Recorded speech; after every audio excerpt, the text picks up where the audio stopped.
Tapos na po ang 48 oras na palugit na ibinigay ng Bangko Sentral ng Pilipinas sa e-wallets para i-unlink ang mga gambling app.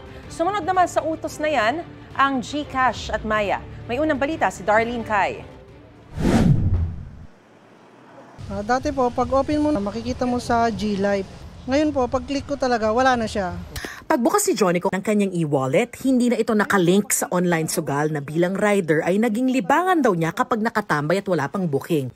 Sa utos kasi ng BSP o Bangko Sentral ng Pilipinas, wala na ang link at icon ng gambling app at website sa mga e-wallet. Sa GCash, makikita agad ang advisory na nagsasabing tatalima sila sa utos ng BSP. August 16, sinuspinde na nila ang access sa gaming. Sumunod na rin ang Maya sa utos ng BSP. Dinisable o tinanggal na nila ang link ng gambling site sa games feature ng app. Unang inanunsyo ni BSP Deputy Governor Mamerto Taconan ang pag-unlink ng online gambling platform sa hearing ng Senate Committee on Games and Amusement kasunod ng mga panawagang iban ang online gambling. Epektibo raw ito hanggang maisapinal nila ang mga pulisya tungkol sa online gambling payment services. Malaking tulong daw ito para sa mga nag-online gambling. Para sa akin po, hindi na po siguro. Para maiwasan na rin. Hindi lang ako, basta sa mga nakakarami din. For me, malaking bagay ma'am. Kasi kagaya sa akin, isang rider. Pag may mga pasahero nagbabayad through GCash, kahit mga pangkain mo lang, isugal pa.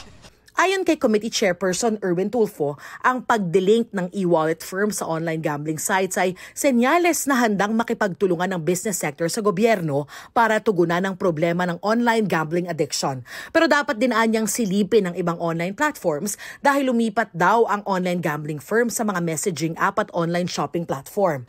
Ayon sa isang psychiatrist, mahalaga ang tulong ng mga mahal sa buhay at buong komunidad para matulungan ang mga may gambling disorder. Nagsisimula ito with na they need help and help is always available. At meron always therapy, be it cognitive behavioral therapy, psychotherapy, group therapy, and meron also medications kung kinakailangan.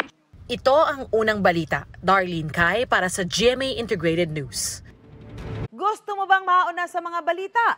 Mag-subscribe na sa GMA Integrated News sa YouTube at tumutok sa unang balita.